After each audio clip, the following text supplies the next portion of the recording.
Here's another mysterious endgame puzzle that's almost impossible to solve. White is down one pawn in this position, and there seems to be some sort of a pawn race. So the first move we can think about is pawn d4, maybe just trying to make a queen as fast as we can. But unfortunately, black's pawn is a little bit faster as they cross over into our territory.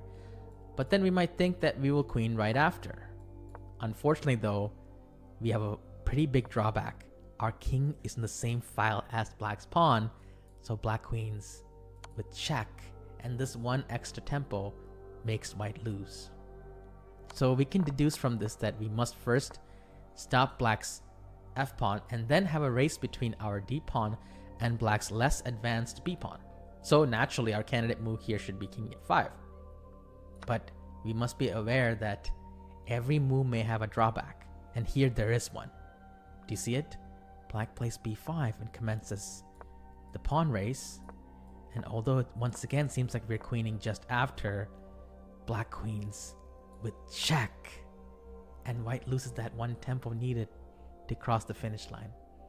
So this doesn't work either. So what else can we possibly do? We need to stop this pawn. Maybe we don't have to take it. So our third candidate move might be king e5. Interesting. Trying to sidestep the check. Let's test out this hypothesis. Black plays b5 and white does the same, starting a pawn race. And now it does look like white has survived the worst of it. White queens and is ready to take the last pawn and make a draw. Unfortunately, there is one move for black that wins.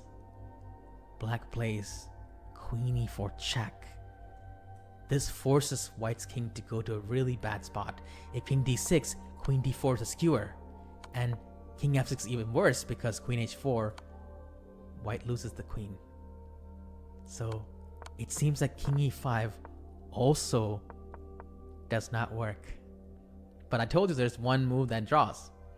What other move could there possibly be here for white? It's to find the move with no drawbacks, and that is king g5. So move is almost impossible to find. So if black does the pawn race, white will actually queen and avoid all the tricky checks from black, and this position is actually a draw. The pawn is gone. But we should still try to see what other drawbacks black could try to exploit. The first one for black is actually to try to catch our pawn with their king because our king is so far away. So king b3. Okay, we take the pawn now because their pawn is blocked by the king. So black plays king c3. Now, if we play king e4, it actually doesn't work because at the end of the pawn race, black actually checks white and black wins. So instead of king e4, white finds an amazing way to draw the game, sidestepping the same direction like black with king e5. So the point of this move is to support the pawn to make a queen if black pushes, and if black takes the pawn instead, white has opposition and catching the pawn just in time. So that's a draw. Now finally, black can combine both promoting their pawn and catching our pawn after king g5 with b5, d4, b4, d5, king b5. Not pushing the pawn, but trying to get this pawn first and then make a queen. Now obviously we can't take the pawn here because this would be a check. So white's drawing move, the only one, is d6, trying to make a queen on our own. Black must stop us with king c6.